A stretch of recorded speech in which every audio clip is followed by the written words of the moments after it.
அன்புள்ள திருநெல்வேலி மாவட்ட அரசு விழாவில் பங்கேற்று சிறப்பித்துக் கொண்டிருக்கக்கூடிய மாண்புமிகு சட்டப்பேரவையுடைய தலைவர் திரு அப்பாவு அவர்களே, மாண்புமிகு அமைச்சர் பெருமக்கள் KN நேரு அவர்களே, ஏவா வேலு அவர்களே, KKSSR ராமச்சந்திரன் அவர்களே, தங்கம் தென்னரசு அவர்களே, கீதா ஜீவன் அவர்களே, ராஜகண்ணப்பன் அவர்களே,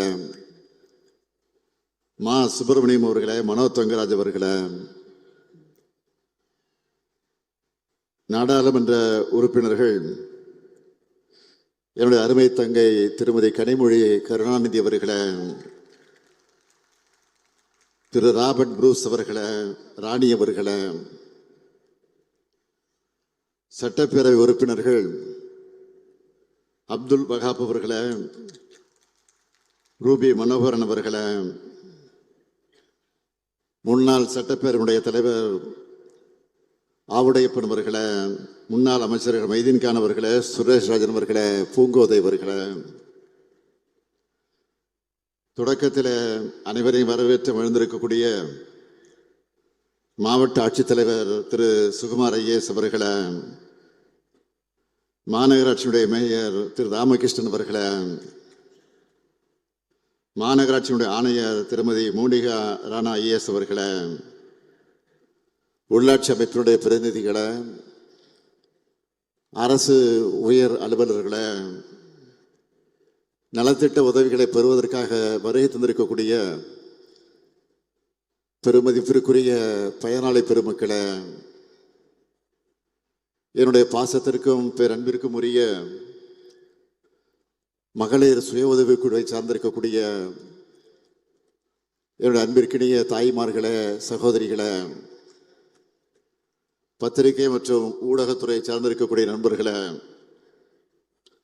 உங்கள் அனைவருக்கும் என்னுடைய அன்பான வணக்கம். பாளையங்கோட்டை சிறையினிலே பாம்புகள் பள்ளிகள் நடுவினிலே அஞ்சாமல் இருந்தவர் யாரு? அது கலைஞரின் புகழை பாடுன்னு 1965 நடந்த மொழிப்போரில் ஈடுபட்ட தலைவர் கலைஞருடைய தீரத்தை சொல்லக்கூடிய வகையில் காரணமாக அமைந்திருக்கக்கூடிய பாளையங்கோட்டை இருக்கக்கூடிய நெல்லைச்சீமைக்கு நான் வந்திருக்கிறேன். அன்றைக்கு பாதுகாப்பு சட்டத்தின் கீழ் கைது செய்யப்பட்டு பாளையங்கோட்டையில் அடைக்கப்பட்டவர் தான் நம்முடைய தலைவர் கலைஞர் அவர்கள். நாடே போற்றும் ஆட்சியை புனித ஜார்ஜ் கோட்டையிலிருந்து அவர் வழங்கினார். அதுதான் திராவிட மாடலோட நவீன தமிழ்நாட்டோட தொடக்கமாக அமைந்தது. இந்திய விடுதலை போராட்டத்திலையும் தமிழ்நாட்டின் வரலாற்றிலேயும் பொன்னால் பொறிக்கத்தக்க தியாகிகளை தந்திருக்கக்கூடிய மண் இந்த திருநெல்வேலி மண். அப்படிப்பட்ட இந்த நெல்லை மக்களுக்கு ஒரு மகிழ்ச்சியான செய்தியை பகிர்ந்துக்க நான் விரும்புகிறேன். இந்த நெல்லையின் அடையாளமாக விளங்குகிறது நெல்லையப்பர் கோயில். 7ஆம் நூற்றாண்டுல நின்று சீர் நெடுமாற பாண்டியரால் கட்டப்பட்ட இந்த கோயில 700 ஆண்டுகளுக்கு பிறகு புதுப்பிச்சு திருப்பணிகள் செஞ்சவர் நம்முடைய தலைவர் கலைஞர் அவர்கள். நெல்லையப்பர் கோயிலோட வெள்ளித்தேர் 1991 தீ விபத்துல எரிஞ்சு போனது. கடந்த பிப்ரவரி மாதம் தான் இதே நெல்லைக்கு வந்தப்போ மீண்டும் அந்த வெள்ளித்தேர் ஓடும்னு அறிவிச்சேன். மகிழ்ச்சியோடு சொல்றேன், இப்போ அதுக்கான பணிகள் எல்லாம் முடிஞ்சிடுச்சு. இன்னும் சில நாட்கள்ல, அதாவது ஜனவரி மாதத்துல முதல் வாரத்திலிருந்து அந்த வெள்ளித்தேர் ஓடும்னு மகிழ்ச்சியோடு நான் தெரிவிக்க விரும்புகிறேன். இப்போ நான் மகிழ்ச்சியில் மட்டுமல்ல பெருமையாக இருக்கிறேன். அதுக்கு என்ன காரணம்னா, நேற்று பொருணை அருங்காட்சியகத்தை திறந்து வச்ச பெருமிதத்தில் கம்பீரமாக உங்கள் முன்னாலே நான் நின்று கொண்டிருக்கிறேன். பொருணை தமிழர்களுடைய பெருமை, இந்திய துணைக்கண்டத்தினுடைய வரலாறு இனிமே தமிழ் நிலத்திலிருந்து தான் தொடங்கி எழுதப்படணும் என்ற நம்முடைய வாதத்துக்கான சான்றுகளை அறிவியல் பூர்வமாக நாம் நிறுவியிருக்கிறோம். நாம ஏன் கீழடி பொருணைன்னு நம்முடைய வரலாற்று தரவுகளை தொடர்ந்து உறக்க பேசிட்டு இருக்கோம்? தமிழர்களான நம்மோட பண்பாடு தனித்துவமானது, முற்போக்கானது, இந்திய துணைக்கண்டத்தோட நாகரிகத்தினுடைய தொட்டிலாகவும் உச்சமாகவும் இருந்தது நம்முடைய தமிழ் மாநிலம்தான். அதுக்கு பல இலக்கிய சான்றுகள் இருக்கிறது. ஆனால் இலக்கியம் மட்டுமே ஒருபோதும் வரலாற்று சான்றாகாது.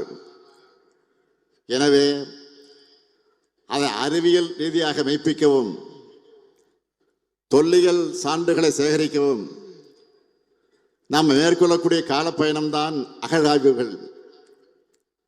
இந்த நிலையிலே தான் கீழடி தொடங்கி பல வரலாற்று இடங்கள்ல நாம் மேற்கொள்ளுகிற அகழாய்வுகளுக்கு ஒன்றிய பாஜக அரசு எப்படியெல்லாம் தடை போடுறாங்கன்னு தொடர்ந்து அமலப்படுத்திக்கிட்டு இருக்கோம். அவங்களோட எண்ணம் என்ன? தமிழர்களுடைய வரலாற்று தொன்மையை நிரூபிக்கக்கூடிய ஆய்வுகள் எதுவும் நடக்கக்கூடாது. மீறி நடந்தாலும் அந்த ஆய்வு முடிவுகள் வெளியிலே வந்துவிடக்கூடாது. இப்படிப்பட்ட எண்ணம் கொண்ட தமிழ் மீதும் தமிழக மீதும் வெறுப்போடு செயல்படுகிற எதிர்த்துத்தான் நாம் இன்றைக்கு உறுதியோடு எதிர்த்து போராடிக்கிட்டு இருக்கிறோம். இல்லாத சரஸ்வதி நதி நாகரிகத்தை தேடி அலைகிறவங்களுக்கு கண்முன்ன நாம் வெளியிடுகிற ஆய்வுகள் தெரிகிறது இல்லை. அதுக்காக நாம் சோர்ந்து போய்விட முடியுமா? நம்முடைய கடமையிலிருந்து நாம் பின்வாங்க முடியுமா? நம்முடைய வரலாற்றை விட்டு கொடுத்துட முடியுமா? நிச்சயம் முடியாது. 2000 ஆண்டுகால சண்டை இது. இதில் நாம் தோற்ற மாட்டோம். நாமும் தொடர்ந்து அடுக்கடுக்கான சான்றுகளை வெளியிட்டுக் கொண்டே இருக்கிறோம். சான்றுகளை ஆய்வறிக்கைகளை வெளியிட்டால் மட்டும் போதுமா? அறிவு தரத்தில் போராடி கொண்டிருந்தால் போதுமா? அதையெல்லாம் மக்கள் மன்றத்தில் கொண்டு வந்து வைத்து இன்றைக்கு அந்த பணியை நிறைவேற்றி கொண்டிருக்க. அதற்காகத்தான் அருங்காட்சியகங்களை அமைச்சுக்கிட்டு இருக்கோம். 13 ஏக்கர் நிலப்பரப்பில் 54,296 சதுரடி பரப்பளவில் பொருணை அருங்காட்சிய அரங்கத்தை நான் திறந்து வச்சேன். தமிழ்நாட்டின் முதலமைச்சரா, தமிழ்நாட்டினுடைய தலைமை இயக்கமான திராவிட முன்னேற்ற கழகத்தின் தலைவராக மட்டுமல்ல, ஒரு தமிழனாகவும் நான் இன்றைக்கு பெருமைப்படுகிறேன். நான் இங்கே கேட்க விரும்புவது, உரிமையோடு உங்களை எல்லாம் பார்த்து கேட்க விரும்புவது, நீங்க எல்லாரும் குடும்பத்தோட போய் இந்த அருங்காட்சியகங்களை பார்க்கணும். பார்ப்பீங்களா? பார்த்தே தீரணும். இந்த நேரத்தில் இன்னொரு விஷயத்தை நான் குறிப்பிட்டாகணும். கடந்த 2021ஆம் ஆண்டு ஒன்றிய பட்ஜெட்டில் ஆதிச்சநல்லூர் அருங்காட்சியகம் அமைக்க அறிவிப்பு வந்துச்சு. அந்த பணிகள் இப்ப எந்த நிலையில் இருக்கு? இன்னும் அதற்கான பணிகள் எதுவும் தொடங்கலை. ஆனால் நாம் ஆட்சி பொறுப்புக்கு வந்த பிறகு தமிழ்நாடு தொல்லியல் துறை சார்பில் சிவகலை உள்ளிட்ட அகழாய்வுகளை மேற்கொண்டு இப்போ உலகமே திரும்பி பார்க்கக்கூடிய அளவுக்கு பொருணை அருங்காட்சியகத்தை உருவாக்கி இருக்கிறோம். அதனால இந்த நேரத்தில் மாண்புமிகு மோடி அவர்களையும் மாண்புமிகு நிதியமைச்சராக இருக்கக்கூடிய திருமிகு நிர்மலா சீதாராமன் அவர்களையும் தமிழ்நாட்டில் கட்டியிருக்கக்கூடிய பொருணை அருங்காட்சியகத்துக்கு, கீழடி அருங்காட்சியகத்துக்கு வந்து பார்க்கணும். இந்த கூட்டத்தின் மூலமாக, இந்த விழாவின் மூலமாக நான் அன்போடு அவர்கள் அழைக்கிறேன். நீங்க வந்து பார்த்தாதான் தமிழருடைய நாகரிகத்தை எந்த அளவுக்கு தொன்மை கொண்டதுன்னு தெரியும். இதை மிகச்சிறப்பாக உருவாக்கி இருக்கக்கூடிய நம்முடைய மாண்புமிகு நிதியமைச்சர் தங்கம் தென்னரசு அவர்களுக்கும், கட்டி எழுப்பியுள்ள மாண்புமிகு அமைச்சர் ஏவா வேலு அவர்களுக்கும், அரசு அளவில் அனைவருக்கும் என்னுடைய பாராட்டுக்களை, வாழ்த்துக்களை நான் தெரிவித்துக் கொள்ள விரும்புகிறேன். அமைச்சர் தங்கம் தென்னரசு அவர்கள் தமிழ் ஆர்வலர், தொல்லியல் ஆய்வாளர், இயற்கையின் காதலர்னு பன்முகம் கொண்டவர். இப்படி தமிழ் மேலையும் தொல்லியல் துறையிலையும் பர்சனலா ஆர்வம் கொண்ட ஒருத்தர் இந்த துறைக்கு அமைச்சராக கிடைத்திருப்பதிலே நான் மிகுந்த மகிழ்ச்சி அடைகிறேன். அதேபோல் தொல்லியல் துறையினுடைய செயலாளராக இருக்கக்கூடிய நிதித்துறையினுடைய செயலாளர் திரு உதயசந்திரன் ஐஏஎஸ் அவர்களும், அவரும் ஒரு தொல்லியல் ஆய்வாளர் தான். தமிழ்நாட்டின் தனிப்பெருமையை உலகம் ஏற்றுக்கொள்ளக்கூடிய வகையில் உயர்த்தி காட்ட வேண்டும் என்று அக்கறை கொண்டவர் உதயசந்திரன் அவர்கள். இப்படிப்பட்ட ரெண்டு பேரும் சேர்ந்து ஏற்கனவே கீழடி அருங்காட்சியகத்தை உருவாக்கி பார்வையாளர்கிட்ட அது செம்ம இட்டாக இருக்குது. இப்போ பொருளை அருங்காட்சியகத்தை உருவாக்கி தமிழ் சமுதாயத்துக்கு ஒரு மாபெரும் வரலாற்று கடமையை ஆற்றி இருக்காங்க. நம்முடைய திராவிட மாடல் அரசு என்பது ஒரு கட்சியின் அரசு அல்ல, இனத்தினுடைய அரசுன்னு நான் தொடர்ந்து சொல்கிறேன். அதுக்கான பெருமைமிகு சாட்சி தான் கீழடியும் இங்கே அமைந்திருக்கக்கூடிய பொருணை அருங்காட்சியகம்.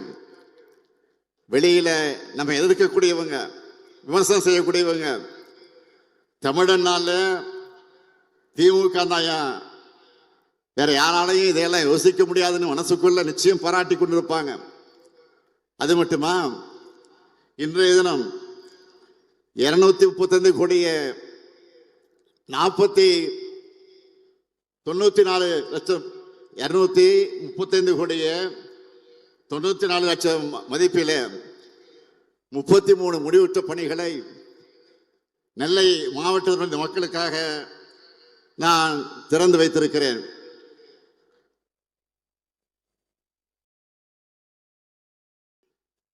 அதில் குறிப்பிட்டு சொல்லணும்னா, நெல்லை பன்னோக்கு மருத்துவமனையில் இதயம், நரம்பு, சிறுநீரகம், கல்லீரல் குறைபாடு அத்தனை பேருக்கும் சிகிச்சை வழங்க தேவையான நவீன கட்டமைப்புகளையும் கொண்ட மருத்துவமனை கட்டடம் முக்கியமாக இருக்கிறது. தமிழ் பெருமைக்கு பொருணை மியூசியம், மக்கள் உயிர்காக்க மருத்துவமனை. அப்ப நெல்லை மக்களுடைய அறிவு பசைக்கு என்னன்னு கேட்கிறீங்களா? சென்னையில அண்ணா நூற்றாண்டு நூலகம், மதுரையில கலைஞர் நூற்றாண்டு நூலகம், கோவையில தந்தை பெரியார் நூலகம் மற்ற அறிவியல் மையம், திருச்சியில பெருந்தலைவர் காமராசர் நூலகம் என்ற வரிசையில நம்ம நெல்லையில கண்ணியத்திற்குரிய காகிதமில்லத்தவர்கள் பேரால 100 கோடி ரூபாய் மதிப்பீட்டில் பிரம்மாண்ட நூலகம் அமையவிருக்கு. அதுக்கான அடிக்கலை இன்று நாட்டி இருக்கிறேன். நெல்லையோட அடையாளமா நெல்லையப்பர் கோயில், திருவள்ளூர் இரட்டைப்பாலம், தாமிரபரணி, இந்த வரிசையில் இனி பொருணை அருங்காட்சியகமும் மாபெரும் அறிவு திருக்கோயிலா அமைய போற காகிதமில்ல நூலகம் இருக்கும். நெல்லைக்கு மட்டுமல்ல, பக்கத்தில் இருக்கக்கூடிய தென்காசி, தூத்துக்குடி, கன்னியாகுமரி உள்ளிட்ட தென் மாவட்டங்களை சார்ந்த மாணவர்கள், இளைஞர்கள் இதனால பெரிய அளவில் பயனடைவாங்க. மொத்தம் 356 கோடியே 59 லட்சம் ரூபாய் மதிப்பில் புதிய திட்டப்பணிகளுக்கு அடிக்கல் நாட்டி இருக்கிறேன். 45,477 பயனாளிகளுக்கு 101 கோடி 49 லட்சம் ரூபாய்க்கு நலத்திட்ட உதவிகளையும் வழங்கக்கூடிய முப்பெரும் விழாவாக இந்த அரசு விழாவை மிக சிறப்பான வகையில் ஏற்பாடு செய்திருக்கக்கூடிய இந்த மாவட்டத்துடைய பொறுப்பு அமைச்சர், நம்முடைய சீனியர் அமைச்சர்களை ஒருத்தராக விளங்கிக் கொண்டிருக்கக்கூடிய KN நேரு அவர்களையும் நான் இந்த நேரத்தில் பாராட்டுகிறேன், வாழ்த்துகிறேன். அனுபவமிக்க சிறந்த செயல் வீரர், உங்க மாவட்டத்துக்கு பொறுப்பு அமைச்சராக கிடைச்சிருக்கிறார். அவர் கையில பெரிய துறை இருக்கு. அதனால பெரும்பாலான திட்டங்களை அவரே உங்களுக்கு கொண்டு வந்து விடுவார். சீனியர் மினிஸ்டர் என்கிற காரணத்தால் மற்ற அமைச்சர்களையும் மிரட்டி உருட்டி கனிவா பேசி கொண்டு வந்துடுவார். இங்க நாம நடைமுறைப்படுத்தி வரக்கூடிய திட்டங்களை பார்த்தாலும் நேருவோட எஃபெக்ட் தெரியும். விழாவை சிறப்பாக ஒருங்கிணைச்சிருக்கக்கூடிய அவருக்கும் அதேபோல் மாவட்ட ஆட்சியர் சுகுமார் அவர்களுக்கும் இவர்களுக்கெல்லாம் துணையாக இருக்கக்கூடிய அனைத்து துறை அரசு அதிகாரிகளுக்கும் என்னுடைய மனமார்ந்த பாராட்டுக்களையும் வாழ்த்துக்களை நான் தெரிவித்துக் கொள்ள விரும்புகிறேன். 16 ஆண்டுகளுக்கு முன்னாடியே முதலமைச்சர் கலைஞர் அவர்கள் தாமிரபரணி ஆற்றின் வெள்ள உபரி நீரை வறண்ட பகுதிகளுக்கு கொண்டு போக 369 கோடி ரூபாய் ஒதுக்கி தாமிரபரணி கருமணியாறு மற்றும் நம்பியாறு வெள்ள உபரி நீர் திட்டத்தை தொடங்கி வச்சார். 2021 நம்ம திராவிட மாடல் ஆட்சி பொறுப்பேற்ற உடனே இதுக்காக தனியாக அலுவலர்களை நியமித்து விரைந்து முடிக்க நான் உத்தரவு போட்டேன். தமிழ்நாட்டின் நதிநீர் இணைப்பு திட்டமாக வெற்றிகரமாக இது முடிக்கப்பட்டு கடந்த பிப்ரவரி மாதம் அது திறந்து வைக்கப்பட்டது. இதனால திருநெல்வேலி மாவட்டத்தில் 14,085 ஹெக்டரும், தூத்துக்குடி மாவட்டத்தில் 8,955 ஹெக்டர்னு மொத்தம் 23,040 ஹெக்டர் நிலங்கள் பாசன வசதி பெற்றது. அதேபோல் பாளையங்கோட்டை, நாங்குநேரி, ராதாபுரம், திருவைகுண்டம், திருச்செந்தூர் ஆகிய சட்டமன்ற தொகுதியில் இருக்கக்கூடிய வறண்ட பகுதிகளில் இதனால நிலத்தடி நீர் மட்டம் உயர தொடங்கி இருக்கு. வேளாண்மை பிணைகள் பெருகி இருக்கு. இப்படி நம்ம திராவிட மாடல் ஆட்சியில திருநெல்வேலி மாவட்டத்துக்கு ஏராளமான நன்மைகளை செஞ்சு இன்றைக்கு மக்களுக்கு அர்ப்பணிச்சிருக்கிறோம். அது மட்டும் இல்ல, நம்முடைய முத்திரை திட்டங்களாக இருக்கக்கூடிய அந்த திட்டங்களை பற்றி சொல்லணும்னா, இந்த நெல்லையில அதன் மூலமாக பயனடைந்திருக்கக்கூடிய அந்த திட்டங்களை பற்றி நான் தலைப்புச் செய்தியாக சொல்ல போகிறேன். பெத்த மகனை கைவிட்டாலும் கூட என் மகன் ஸ்டாலின் இருக்கான்னு தாய்மார்களுக்கு தன்னம்பிக்கை ஊட்டுகிற கலைஞர் மகளிர் உரிமை திட்டம். அந்த திட்டத்தில் இது வரைக்கும் 2,56,000 பேருக்கு மாதந்தோறும் 1000 ரூபாய் வழங்கப்பட்டு வருது. முதியோர், மாற்றுத்திறனாளிகள் வீட்டுக்கே போய் ரேஷன் பொருட்களை வழங்கக்கூடிய தாய்மன திட்டத்தில் 48,434 பேர் பயனடைகிறாங்க.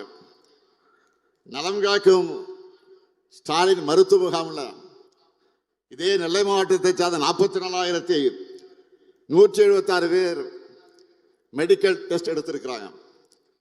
விடியல் பயணத்தை பொறுத்தவரைக்கும் சொல்லணும்னா தினந்தோறும் 1,83,000 சகோதரிகள் பேருந்தில் சுதந்திரமாக பயணிச்சுட்டு இருக்கிறாங்க. புதுமை பெண் திட்டத்தில் 29,244 கல்லூரி மாணவர்களுக்கு மாதந்தோறும் 1000 ரூபாய் போய் சேருது. அதேபோல் தமிழ் புதல் திட்டத்தில் 19,426 மாணவர்களுக்கு மாதந்தோறும் 1000 ரூபாய் வழங்கப்படுது. விபத்து நடந்தால் உயிர் காக்கக்கூடிய சிகிச்சை அந்த செலவை அரசே ஏற்றுக்கிற இன்னுயிர் காக்கும் நம்மை காக்கக்கூடிய 48 திட்டத்தில் 7,556 நபர்களுக்கு சிகிச்சை அளிக்கப்பட்டிருக்கு. முதலமைச்சருடைய விரிவான மருத்துவ காப்பீட்டு திட்டத்தின் கீழ 1,40,000 பேர் இதுவரை பயனடைந்திருக்கிறாங்க. இதுவரை இல்லாத அளவுக்கு 91,227 குடும்பங்களுக்கு வீட்டு மனை பட்டாக்களை வழங்கி இருக்கிறோம். இதெல்லாம் மாநில அரசினுடைய முத்திரை திட்டங்கள். நெல்லைக்குன்னு ஸ்பெஷலா நிறைவேற்றின பணிகள். இப்ப வேலை நடந்துகிட்டு இருக்கக்கூடிய பணிகளை சொல்லவா? மானூர்ல அரசு கலை மற்றும் அறிவியல் கல்லூரி, அம்பாசமுத்திரத்தில் 93 திருக்கோயில்கள் சீரமைப்புடைய பணிகள் ஆகியவற்றை செஞ்சிருக்கிறோம். இதுபோக பழமையான 1000 ஆண்டு காலம் பழமையான திருக்கோயிலுக்கான திருப்பணிகள் திட்டத்தின் கீழே 33 திருக்கோயில்களை இன்றைக்கு அந்த பணிகளை நடத்திட்டு இருக்கிறோம். 605 கோடி ரூபாய் மதிப்பீட்டில் 6 ஊராட்சி ஒன்றியங்களுக்கான கூட்டு குடிநீர் திட்ட பணிகள், 421 கோடி ரூபாய் மதிப்பில் களக்காடு நகராட்சி மற்றும் 7 பேரூராட்சிக்கான கூட்டு குடிநீர் திட்ட பணிகள், மணிமுத்தாரண பகுதியில் சாகச சுற்றுலா வசதிகள், பல்லுயிர் பூங்கா உள்ளிட்ட வசதிகளோட சுற்றுச்சூழல் சுற்றுலாத்தல மேம்பாடு, கூட்டப்புலி கூடுதாடையில தூண்டில் வளைவு, ராதாபுரம் வட்டம் விஜயாபதியில புதிய விளையாட்டரங்கம், தாழையூத்து முதல் கொங்காந்தான் பாறை அது வரைக்கும் மேற்கு புறவழிச்சாலை இத்தனை பணிகள் நடைபெற்று வருது. அது மட்டும் இல்ல, காவல் கிணறு ராதாபுரம் சாலையில ரயில்வே மேம்பாலம், புலவநகர்புரம் பகுதியில் ஒய் வடிவில மேம்பாலம், ராதாபுரம் வட்ட ஆலந்துறை ஆற்றின் குறுக்கே உள்ள கஞ்சிப்பாறை அணைக்கட்டை மேம்படுத்தி அதனுடைய மேல்மட்ட மற்றும் கீழ்மட்ட கால்வாய்களை அனுமானதி வர அகலப்படுத்தக்கூடிய பணி ஆகிய பணிகள் தொடங்க போகுது. மேலும் 1875 கோடி ரூபாய் திட்ட மதிப்பீட்டில் அம்பாசமுத்திர வட்டம் விக்கிரமசிங்கபுரம் கிராமத்தில் கோரையாற்றின் குறுக்கே நீர்த்தேக்கம், 550 கோடி ரூபாய் மதிப்பில் சேரன்மதேவி வட்டம் தெற்கு வீரவநல்லூர் கிராமத்தில் வள்ளிமடை ஓடை குறுக்கே நீர்த்தேக்கம், 477 கோடி ரூபாய் மதிப்பில் திசையன்வெளி வட்டத்தில் இருக்கக்கூடிய குட்டம் அதை சுற்றி இருக்கக்கூடிய பகுதிகளுக்கு வெள்ள நீரை திருப்பிவிட நம்பியாற்றின் குறுக்கே தடுப்பணை அமைப்பது மற்றும் புதிய கால்வாய் அமைக்கக்கூடிய பணிகளுக்கான விரிவான திட்ட அறிக்கை தயாரிக்கப்பட்டு ஒன்றிய அரசினுடைய நீர்வள ஆணை ஒப்புதல் பெற நடவடிக்கை மேற்கொள்ளப்பட்டு வருது. நாங்குநேரியினுடைய கால்வாயை அகலப்படுத்தி புறவழி கால்வாய் அமைச்சு நாங்குநேரி பெரிய குளத்துக்கு கீழ் உள்ள 41 குளங்களை அந்த குளங்களுக்கு தண்ணீர் கொண்டு செல்லக்கூடிய திட்டத்துக்கு விரிவான அறிக்கை தயார் செய்யப்பட்டு வருது. ரொம்ப பெரிய பட்ஜெட்ல செய்யற மெகா திட்டங்களை மட்டும்தான் இப்போ நான் சொல்லி இருக்கிறேன். இன்னும் ஏராளமான திட்டங்கள் இருக்கு, முழுசா சொல்ல நேரம் இல்லை. இத்தனை சொன்னாலும் உங்க ஊருக்கு வந்துட்டு புதுசா அறிவிப்புகளை வெளியிடாம போனா நல்லா இருக்குமா? அப்படியே போனா நேரு சும்மா விடுவாரா? அல்ல, இங்க இருக்கக்கூடிய எம்பிக்கள் எம்எல்ஏக்கள் விட மாட்டாங்க. அதனால நெல்லை மாவட்டத்துக்கான முத்தான 3 அறிவிப்புகளை நான் வெளியிட விரும்புகிறேன். முதல் அறிவிப்பு, திருநெல்வேலி மாநகர் காந்தி நகர் அமைந்திருக்கக்கூடிய ராணி அண்ணா அரசு மகளிர் கல்லூரியில் 11 கோடி ரூபாய் செலவில் அனைத்து வசதிகளோடு புதிய மகளிர் தங்கும் விடுதி அமைக்கப்படும்.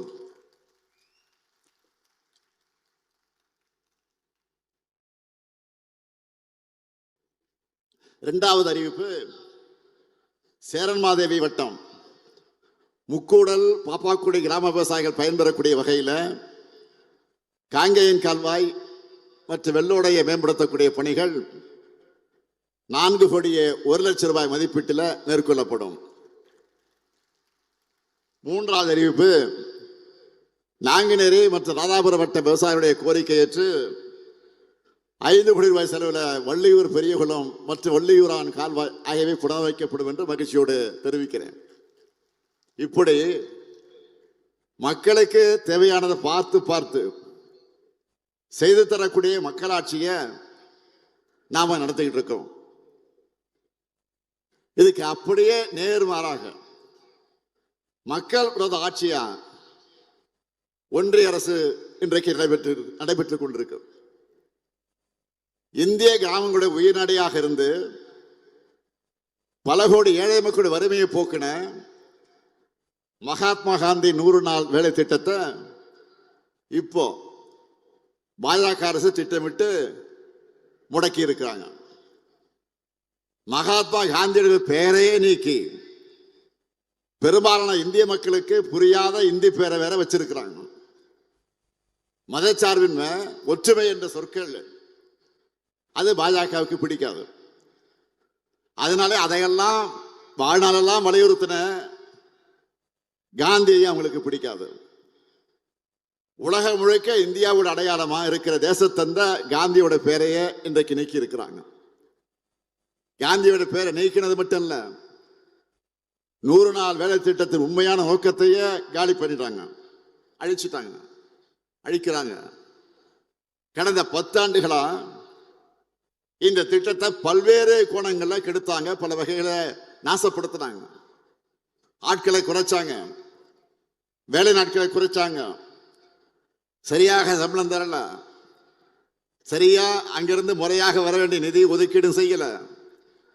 இன்னும் சொல்லணும்னா ஒன்றிய அரசு தர வேண்டிய நிதியை கூட மாநில அரசு தான் அந்த நிதியை சமாளிச்சு தந்தோம். இப்படி கொஞ்சம் கொஞ்சமாக நாசம் பண்ண அந்த திட்டத்துக்கு இப்ப மொத்தமா மூடு விழா நடத்திட்டாங்க. இனிமே மாநில அரசு 40 விழுக்காடு நிதி தரணுமா? ஏற்கனவே நிதி நெருக்கடி உருவாக்கி நிதி ரிலீஸ் பண்ணாம நிறுத்தி வச்சு நம்ம முடக்க பார்க்கிறவங்க இப்போ கூடுதல் சுமைய நம்ம தலையில கட்டுறாங்க. அறுவடை காலங்களில் 60 நாட்கள் வேலை எதுவும் வழங்கப்படாதுன்னு வேற மாற்றம் செஞ்சிருக்கிறாங்க. இதனால் வேளாண் பணி செய்தவங்க வாழ்வாதாரம் பெரிய அளவில் பாதிப்பை சந்திக்கிறாங்க. மொத்தத்தில் ஏழைகளுக்கு ஒன்றிய பாஜக அரசுக்கும் எந்த சம்பந்தமும் இல்லைன்னு கை கழுவி இருக்கிறாங்க. நாடாளுமன்றத்திலையும் இதை பற்றி முறையாக விவாதிக்காம அக்கிரமம் பண்ணாங்க, நிறுத்திட்டாங்க. இதோட விளைவுகள் யாரும் இது நினைச்சு பார்க்க முடியாத அளவுக்கு மோசமாக இருக்கிறது. அதனால அரசியல் இயக்கங்கள் எல்லாம், செயற்பாட்டாளர்கள், உலக புகழ்பெற்ற பொருளாதார அறிஞர்கள், நோபல் பரிசு பெற்றிருக்கக்கூடிய வல்லுநர்கள் எல்லாம் பலரும் ஒன்றிய பாஜக அரசு முடிவு எதிர்த்து குரல் கொடுத்திருக்கிறாங்க. இது ஒரு வரலாற்று தவறுன்னு எச்சரிக்கை மணியை ஒழிச்சிருக்கிறாங்க. இந்த நிலையிலே தான் வருகிற 24ஆம் தேதி 100 நாள் வேலை திட்டத்தை நிறுத்துறதுக்கு எதிராக நம்முடைய திராவிட முன்னேற்ற கழகத்தின் தலைமையில் அமைந்திருக்கக்கூடிய மதச்சார்ப கூட்டணியின் சார்பில் தமிழகம் முழுவதும் ஒன்றிய முழுவதுமாக நாம் ஒரு மிகப்பெரிய ஆர்ப்பாட்டத்தை நடத்த வேண்டும் என்று அறிவிச்சிருக்கிறோம். ஆனா இதை பத்தி மூச்சு விட கூட விட முடியாமல் இருக்கிறார். யாரு? போலி விவசாயி பழனிசாமி. உண்மையான விவசாயியும் நான் தான் விவசாயின்னு சொல்றாரு. நானும் கேடிதான், நானும் திருடன் தான் சொல்லி சொல்ற மாதிரி நானும் விவசாயி தான் சொல்லிக்கிட்டே இருக்கிற இது வரைக்கும் வாய் திறக்கல. ஏற்கனவே விவசாயிகளுடைய உரிமையை பறிக்க அவங்களால நடுத்துறை நிறுத்தி பெரிய போராட்டத்தை நடத்தினாங்க. எதுக்கு? 3 வேளாண் சட்டத்தை பாஜக அரசு கொண்டு வந்துச்சப்போ அதுக்கு பாஜக காரங்களெல்லாம் மூக்கு மேல விரல் வைக்கக்கூடிய அளவுக்கு முட்டு கொடுத்தார். யாரு? பழனிசாமி. என்ன சொன்னாரு? நியாயப்படுத்தினாரு. போராடுறவங்கெல்லாம் புரோக்கர்னு சொன்னாரு. அது மட்டுமா, சிறுபான்மையினருக்கு, இலங்கை தமிழர்களுக்கு எதிரான குடியுரிமை திருத்த சட்டத்தை பாஜக கொண்டு வந்தப்போ நாடு முழுக்க போராட்டம் நடந்துச்சு. ஆனா இதனால எந்த முஸ்லீமும் பாதிக்கப்பட மாட்டார் மனசாட்சி இல்லாம சொன்னவர் யாரு? பழனிசாமி. இந்த துரோக லிஸ்ட்ல லேட்டஸ்டா அடிஷனலா 100 நாள் வேலை திட்டம் சேர்ந்திருக்கு. பாஜக அரசு பல கோடி ஏழை மக்களோட வயிற்றுல அடிக்கிறப்ப கூட அதை எதிர்க்க துணிச்சல் இல்லாம அநியாயத்துக்கு துணை போகிற இந்த செயலை மக்கள் மறக்கவோ மன்னிக்கவோ மாட்டாங்க. எனவேதான் மக்கள் சக்தியின் துணையோடு இந்த சட்டத்தையும் திரும்ப பெற வைப்போம். இது எங்களுடைய லட்சியம். ஜிஎஸ்டி அடாவடி ஆளுநர், மெட்ரோ நிராகரிப்பு அப்படின்னு ஒன்றிய பாஜக எத்தனை நெருக்கடிகளை ஏற்படுத்தினாலும் போராடி வாதாடி திட்டமிட்டு அனைத்து வகையிலும் தமிழ்நாட்டை முன்னேறிய மாநிலமாக நாம் உயர்த்தி காட்டிக் கொண்டிருக்கிறோம். இந்தியாவிலேயே நம்பர் 1 மாநிலம்னு நாம சொல்லல, ஒன்றிய அரசின் அறிக்கையிலேயே அறிவிச்சிருக்கிறாங்க. நம்ம எதிர்க்கிறவங்க கூட மறக்க முடியாத அளவுக்கு வெற்றி என்பதுதான் திராவிட மாடல் கெத்து. அடுத்து அமைய போறது நம்முடைய ஆட்சி தான். உறுதியா சொல்றேன், திராவிட மாடல் 2.0 இன்னும் பல மகத்தான திட்டங்கள் வரப்போகுது. கலைஞர் மகளிர் உரிமை தொகையை இதுவரை 1,13,00,000 சகோதரிகளுக்கு கொடுத்துட்டு இருந்தோம். இந்த மாசத்திலிருந்து கூடுதலா எவ்வளவு கொடுக்கிறோம்? 16 லட்சம் பேருக்கு அதிகமாக மாசம் 1000 ரூபாய் கொடுக்கிறோம். நம்முடைய திட்டத்தை இந்தியாவின் பல மாநிலங்களை ஃபாலோ பண்ண ஆரம்பிச்சுட்டாங்க. பாஜக ஆட்சியர் ஒரு மாநிலத்தில் கூட கொடுத்துட்டு இருந்தாங்க. ஆனா இப்ப திருப்பி கேட்கறாங்க அதை கொடுத்ததை. ஆனா நாம கூடுதலா கொடுக்கிறோம். இப்போ திருப்பி கேட்கல, கூடுதலா கொடுக்கிறோம். இதான் திமுக ஆட்சி, தான் திராவிட மாடல் ஆட்சி, இதுதான் தமிழ்நாடு. உங்களுடைய அசைக்க முடியாத ஆதரவோடு இது என்றும் தொடரும். எத்தனை தடைகள் வந்தாலும் திராவிட மாடலால் தமிழ்நாடு வெல்லும், தமிழ்நாடு வளரும். நன்றி, வணக்கம்.